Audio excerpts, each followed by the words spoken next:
Hello friends, good morning. आइए बात करते हैं सीए फाउंडेशन के पेपर्स के बारे में। फ्रेंड्स, सीए फाउंडेशन में आपका सबसे पहला पेपर होता है अकाउंट्स का, that is principles and practices of accounting. Friends, ये पेपर हमारा बेस है पूरे सीए कोर्स के लिए। अकाउंट्स हमारा foundation, intermediate and final level पे सारा हर समय रिक्वायर्ड रहेगा पेपर, और इसकी नॉलेज बहुत डेप्थ में हमें रिक्वायर्ड है। तो उसके लिए बहुत जरूरी है कि हमारे फंडामेंटल्स यानी बेसिक्स बहुत स्ट्रांग होने चाहिए, और उसका फाउंडेशन इंस्टीट्यूट ने हमें सीए फाउंडेशन लेवल पे दिया है।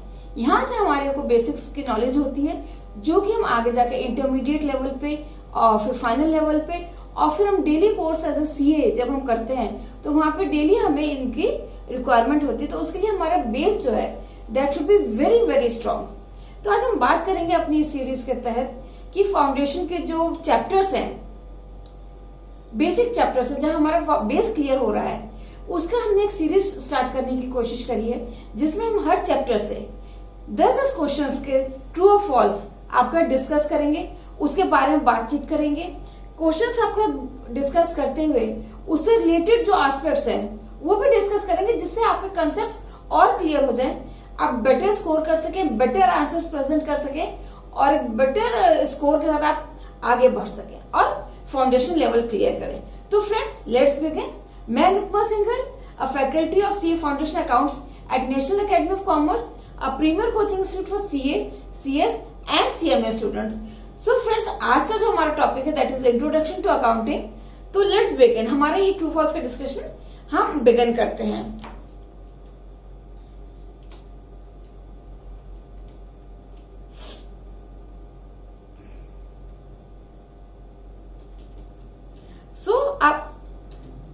Our first question is, in accounting, all business transactions are recorded as having dual aspect. इसके बारे में सोचिए क्या आंसर हो सकता है कि हमारे जो बिजनेस ट्रांजैक्शंस है they are recorded as having dual aspect. So friends, आप सोचिए क्या आंसर हो सकता है, और मन में जवाब सोच लीजिए, then we will discuss it over it. So I will give you 5 minutes to discuss, think about this, and then we will continue.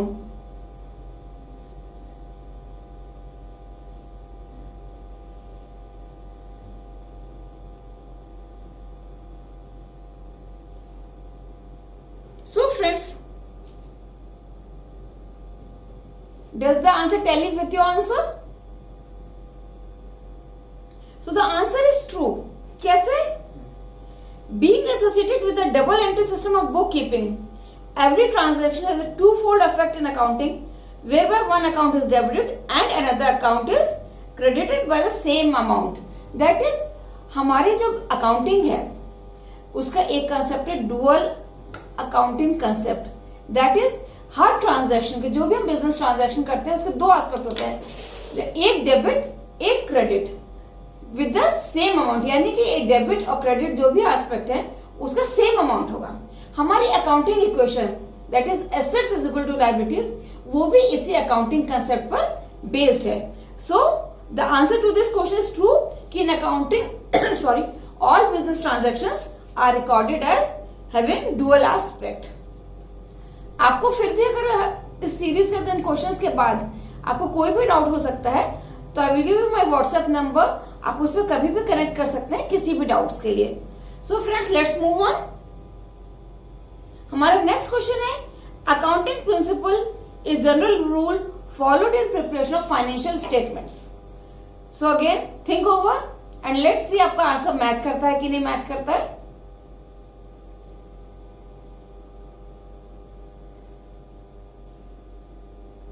बहुत ध्यान से, बिना किसी टेंशन के सोचिएगा। आई नो आप लोग बहुत अच्छी तैयारी कर रखे हैं आप लोगों ने, और आपके कंसेप्ट वेरी स्ट्रांग हैं, बट स्टिल हम लोग ट्राई कर रहे हैं उनको ब्रश अप करने की और स्ट्रांग करने की।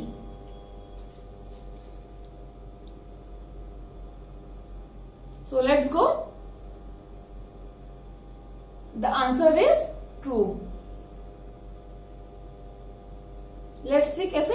Accounting principles may be defined as those rule of action which are adopted by the accountants universally while recording accounting transactions.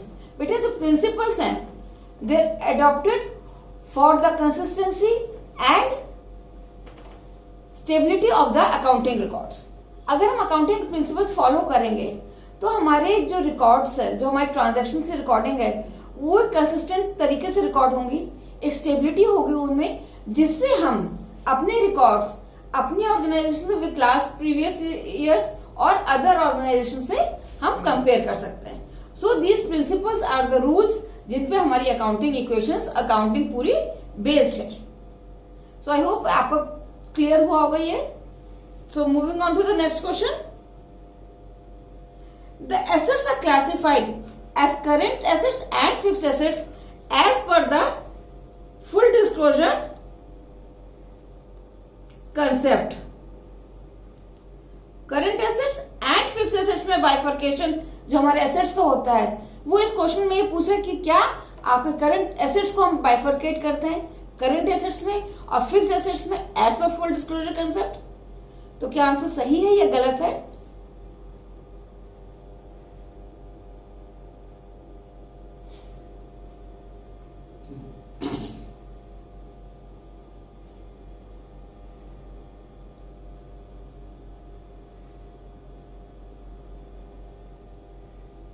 So, moving on, the answer is false. So you can comment me कि इसका right answer क्या हो सकता है। Let's see what is the right answer. They are classified into current assets and fixed assets as per going concern concept. What does the going concern concept says? हमने question में पूछा था full disclosure और answer है going concern. तो first let's see full disclosure क्या होता है। फुल डिस्क्लोजर कंसेप्ट सेज कि हमारे को जब हम अकाउंट्स अपना प्रिपेयर करते हैं तो हमारे को जो भी मटेरियल, जो भी रेलेवेंट इंफॉर्मेशन है, जो हमारे यूजर्स को, जो भी हमारे इंटरनल एक्सटर्नल वेरियस यूजर्स हैं, उनके डिसीजंस को अफेक्ट कर सकती है, वो सारी इंफॉर्मेशंस हमें अपने अकाउंटिंग्स में, फाइनल स्टेटमेंट्स में, अकाउंटिंग टू नोट्स में डिस्क्लोज करनी चाहिए। सो यहाँ पे कहीं भी बात नहीं आती कि हमारे एसेट्स को करंट और फिक्स्ड एसेट्स में बाइफर्केट करना चाहिए। On the contrary, going concern principle क्या कहता है? गोइंग कंसर्न प्रिंसिपल कहता है कि हमारी business organisation it will be continued for the unforeseen period of time, और हम इस बिजनेस को कंटिन्यू करते रहेंगे until it comes to an, if and ever it comes to a state of liquidation. So we don't have any intention to curtail the business activities or close down the business organization.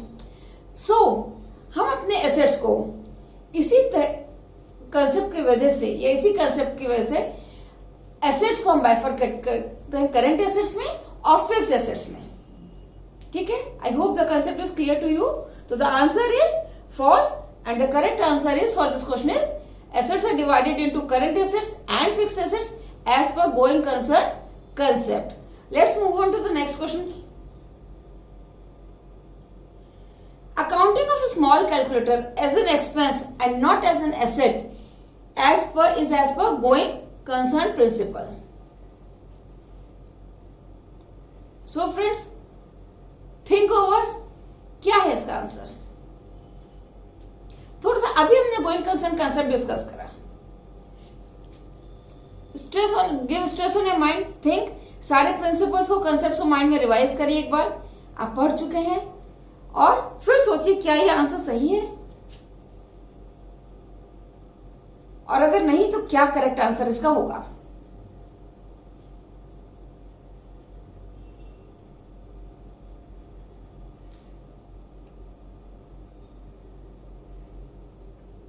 So,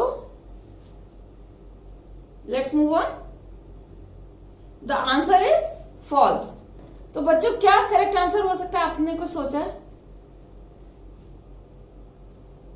but I would like कि आप मेरे को comment करते रहिएगा answers में, और अगर आपकी कहीं कोई क्वेरी होगी तो मैं नेक्स्ट उस पर आपको उसको सॉल्व करने की कोशिश करूंगी। So let's see what the interpretation is. Accounting of small calculator as an expense and not as an asset is as per materiality principle. So friends, हमारे क्वेश्चन क्या कहता है कि हमने एसेट जो हम अपने बिजनेस में वर्क करने के लिए एसेट वो कैलकुलेटर खरीदते हैं उसको हम रिकॉर्ड करते हैं एज एन एक्सपेंस, ना कि एज एन एसेट। जबकि शायद हम अगर कॉमन पार्लेंस में सोचें तो वो एक एसेट है, बट हमारा क्वेश्चन कह रहा है कि recording of calculator as an expense not as an asset is as per going concern principle. तो क्वेश्चन क्या कह रहा है कि हम कैलकुलेटर को एक्सपेंस की तरह रिकॉर्ड करते हैं, ना कि एसेट की तरह as per going concern principle. तो क्या ये सही है? तो हमने इसका आंसर देखा था, इट वॉज फॉल्स। क्यों? क्या रीजन है कि ये फॉल्स है? क्या ये एसेट की तरह रिकॉर्ड करना चाहिए या ये गोइंग कंसर्न प्रिंसिपल गलत है? क्वेश्चन क्या है? क्वेश्चन है कि ये ऐसा हम क्यों करते हैं, किस प्रिंसिपल की वजह से ये ऐसा करते हैं। तो ये देखिए क्या है इसका answer. So accounting of a calculator as an expense and not as an asset is because of materiality concept. Going concern principle अभी हमने लास्ट क्वेश्चन में डिस्कस करा था। मटीरियलिटी प्रिंसिपल या मटीरियलिटी कंसेप्ट क्या कहता है? मटीरियलिटी हियर मींस इंपॉर्टेंट, जो चीज इंपॉर्टेंट है। तो यहां पे बात होती है वैल्यू की। Asset calculator as an asset तो इंपॉर्टेंट है ही, वो हर ऑर्गेनाइजेशन की नीड है, बट यहां पे बात हो रही है वैल्यू की। और ये वैल्यू, ये मटेरियलिटी डिपेंड करती है, varies with the different size of the organisations. तो ये जो चीज मटेरियलिटी कंसेप्ट कहता है कि जो चीज बहुत रेलेवेंट नहीं है, बहुत इंपॉर्टेंट नहीं है, जो कि हमारे वेरियस यूजर्स के डिसीजंस को अफेक्ट नहीं करती है, वो चीज हमें डिस्क्लोज नहीं करनी चाहिए। सो लाइक हमने उससे पिछले क्वेश्चन में डिस्कस किया था फुल डिस्क्लोजर प्रिंसिपल। तो ये in contrast to full disclosure principle के है materiality concept.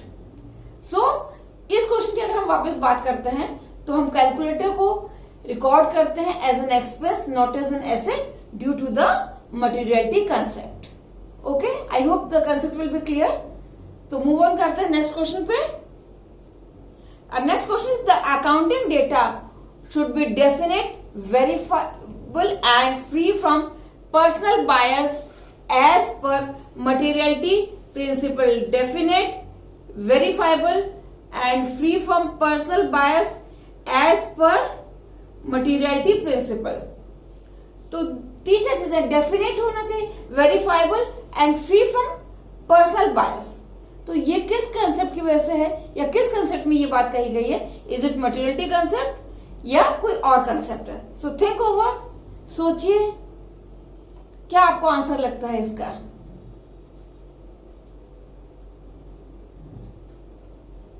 So moving on, 5 4 3 2 1। Hope आपने आंसर एक अपने मन में सोच लिया होगा। लेट्स सी आंसर क्या है। The answer is false. So बच्चों, क्या आपका भी यही आंसर था या कुछ डिफरेंट था? So let's see the reasoning की क्या रीजनिंग है इसकी। The accounting data should be definite, verifiable and free from personal bias as per objectivity principle. So materiality principle अभी हमने लास्ट क्वेश्चन में डिस्कस किया था। अब यहाँ पे हम डिस्कस करते हैं जो कि इस क्वेश्चन का करेक्ट आंसर है, ऑब्जेक्टिविटी प्रिंसिपल। ऑब्जेक्टिविटी प्रिंसिपल कहता है कि हमारे जो भी ट्रांजैक्शंस हैं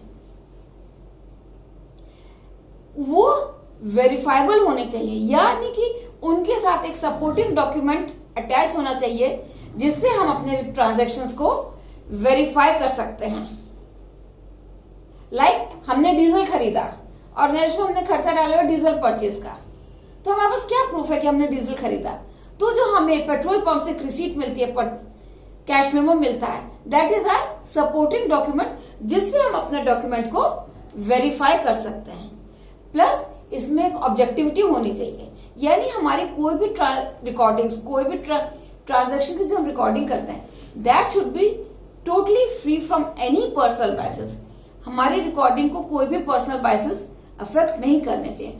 सो this is your verifiable objective evidence concept. So हमारे accounting data should be definite, verifiable and free from personal bias as per our objectivity principle. Friends, clear हुआ answer? Moving to the next question. Materiality principle is an exception to consistency principle. Friends, अभी 2 question पहले ये point discuss कर रहा है। Hope आपको याद होगा और आप इसका सही आंसर प्रिडिक्ट कर सकेंगे। कोशिश करिए, दिमाग के घोड़े दौड़ाइए, वापस जाइए पिछले क्वेश्चंस पे और आपको जरूर इसका आंसर याद आ जाएगा। So let's see the answer. The answer is false. Reason या करेक्ट आंसर क्या है? Materiality principle is an exception to full disclosure principle. अभी मैंने आपको लास्ट क्वेश्चन बताया था, क्वेश्चन नंबर 4 में, कि फुल डिस्क्लोजर कंसेप्ट कहता है कि हमें सारी चीजें, सारे एस्पेक्ट्स को हमें डिस्क्लोज करना चाहिए जो कि हमारे यूजर्स, इंटरनल, एक्सटर्नल या वेरियस अदर यूजर्स है, उनके डिसीजंस को अफेक्ट करता है। On the contrary, materiality principle कहता है कि जो चीज रेलिवेंट है, इंपॉर्टेंट है, यानी कि जो एक हायर वैल्यू की तरफ है, जिससे हमारे डिसीजंस अफेक्ट होते हैं, वो हमें केवल डिस्क्लोज करनी चाहिए। छोटे छोटे या ऑफ लेसर वैल्यू जो कि हमारे यूजर्स के डिसीजन को अफेक्ट नहीं करते, वो हमें डिस्क्लोज करने की जरूरत नहीं है। अननेसेसरली हमें अपने अकाउंट्स को क्लटर करने की जरूरत नहीं है। So they both are contrasting principle. Okay, moving on to next. Disclosure is required if fundamental assumptions are followed. ये तो शायद बहुत इजी क्वेश्चन है, आप लोगों को याद होगा। जो बच्चे कॉमर्स बैकग्राउंड के, वो 11th से पढ़ते आ रहे हैं अकाउंट्स, तो ये तो सबसे बेसिक चीज है जो आप लोगों ने पढ़ी होगी। लेट्स सी क्या आंसर है इसका। फॉल्स। अभी हमने बात करी कि फुल डिस्क्लोजर या मटीरियलिटी कंसेप्ट दोनों ही कहते हैं कि हमें चीजें डिस्क्लोज करनी चाहिए। कंट्रास्ट भी कि फुल डिस्क्लोजर कहता है कि सारी चीज डिस्क्लोज करो, मटीरियलिटी कंसेप्ट कहता है जो कि ऑफ वाइटल इंपॉर्टेंस है या ग्रेटर वैल्यू की है, हम उन्हें डिस्क्लोज करते हैं। यहां बात हो रही है disclosure is required if fundamental assumptions are followed. तो सबसे पहले बात करते हैं फंडामेंटल assumptions कौन सा है।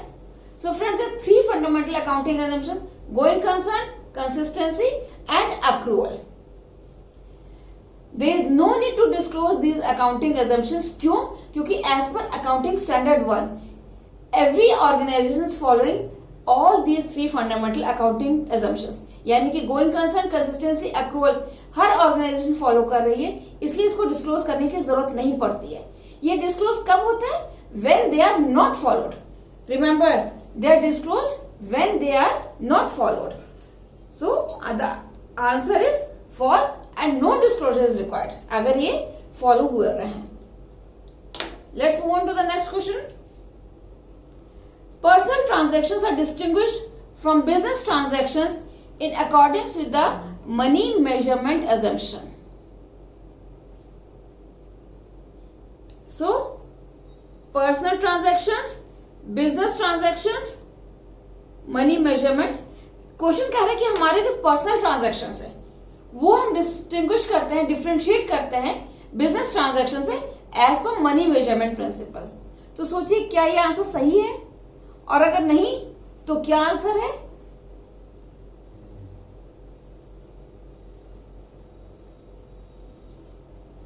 आई होप क्लियर हो गया होगा या आपने सोच लिया होगा। Moving on, the answer is false. बात करते हैं पर्सनल ट्रांजैक्शंस। पर्सनल ट्रांजैक्शन किसके personal transactions? So you are the owner of an organisation. आप किसी ऑर्गेनाइजेशन के ओनर हैं, तो जो आपके पर्सनल ट्रांजैक्शंस हैं, जो आपके पर्सनल कैपेसिटी में, which are not related to a business, वो ट्रांजैक्शंस और बिजनेस ट्रांजैक्शंस जो कि आपके बिजनेस के ट्रांजैक्शंस है, उन दोनों को हम डिस्टिंग्विश करते हैं, डिफरेंट अलग रखते हैं as per money measurement assumption. तो इसका आंसर हमने अभी देखा, आंसर फॉल्स है। तो करेक्ट आंसर क्या है? Correct answer is accounting entity assumption. Accounting entity assumption या अकाउंटिंग एंटिटी कंसेप्ट को हम बिजनेस एंटिटी कंसेप्ट भी कहते हैं, सेपरेट एंटिटी कंसेप्ट भी कहते हैं, कहीं कहीं जगह एंटिटी कंसेप्ट के नाम से भी रेफर होता है।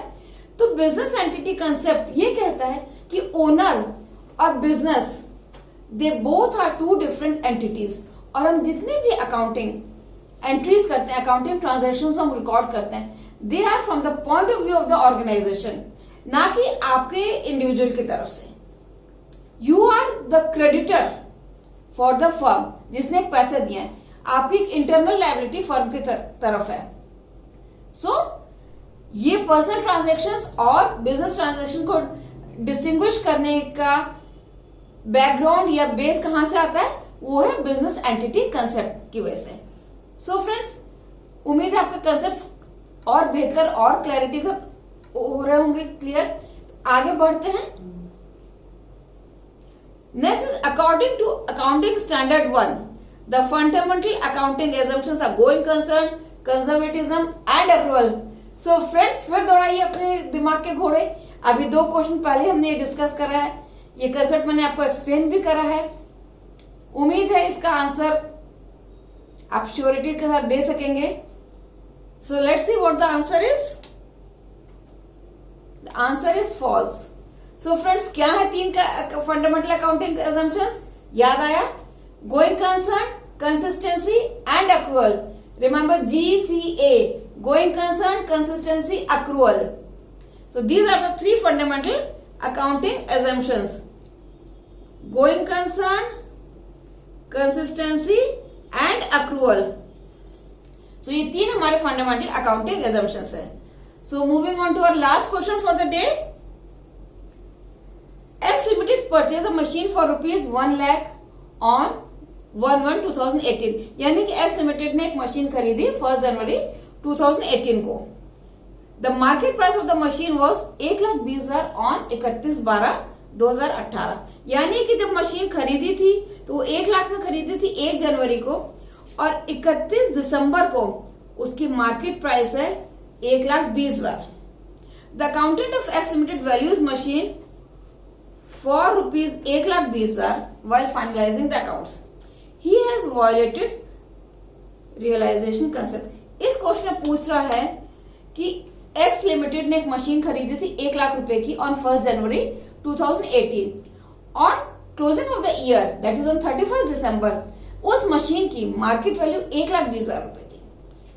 और जो अकाउंटेंट था X लिमिटेड का, उसने जब अकाउंट्स फाइनलाइज होते, उसने बुक्स में मशीन की वैल्यू 1,20,000 रुपए डाली, तो उसने रियलाइजेशन कंसेप्ट वायलेट करा। क्या ये आंसर सही है? वायलेट मतलब उस कंसेप्ट को फॉलो नहीं करा। तो क्या कहता है हमारा, क्यों ये गलत है, ये सही है? इसको सोचिए, ठंडे दिमाग से सोचिए। बहुत सिंपल है, बहुत इजी है।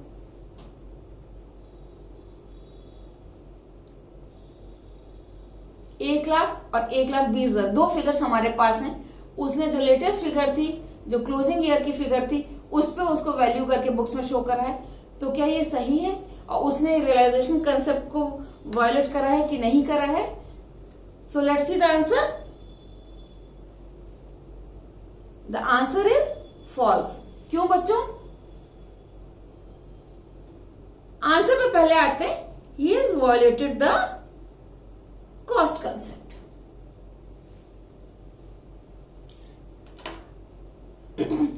कॉस्ट कंसेप्ट कहते हैं कि हम जो भी एसेट्स को परचेज करते हैं, वो हम अपनी बुक्स पे उसी वैल्यू, परचेज वैल्यू पे, यानी एक्विजिशन कॉस्ट पे, यानी परचेज कॉस्ट पे हम शो करते हैं।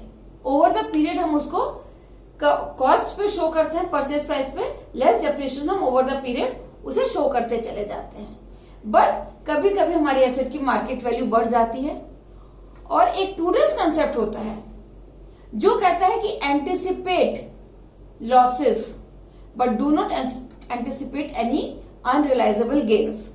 तो इसी से हमारा एक कंसेप्ट जनरेट हुआ, valuing the assets at net cost और marketable price whichever is lower. तो यहां पे हमारी लोअर प्राइस क्या थी? लोअर प्राइस हमारी कॉस्ट प्राइस थी 1 लाख रुपए, और ये हमारी कॉस्ट प्राइस है। This is your market price. So valuing the asset at cost और market price whichever is lower. तो हमारी ये लोअर प्राइस है, तो हमें एसेट किस पे वैल्यू करना चाहिए? Asset should be valued at 1 lakh.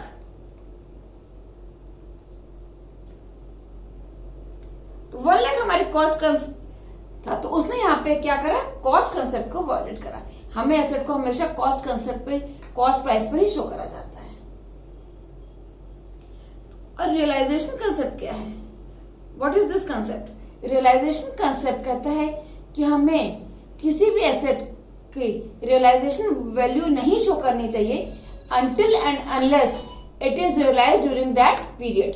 तो यहाँ तो कहीं भी रियलाइजेशन की बात हुई नहीं है, केवल उसने मार्केट प्राइस पे उसको शो कर दिया है, जो कि हमारे कॉस्ट कंसेप्ट को वॉयलेट करता है। So friends, this was all. ये 10 क्वेश्चन मैंने आज डिस्कस करे। अगर आपको कोई भी इसमें क्वेरी है, कोई भी फर्दर डाउट्स हैं, you can connect with me on 9506554198 और व्हाट्सएप में एट द सेम नंबर। तो जो भी आपकी क्वेरीज होंगी, I will try to solve them. और इसके अलावा भी आपकी कोई फर्दर क्वेरीज हैं, तो friends you can call me और WhatsApp me any time. I am there to solve your problems. So thank you very much friends, have a good day and brush up your knowledge once again and revise the things. Thank you friends very much.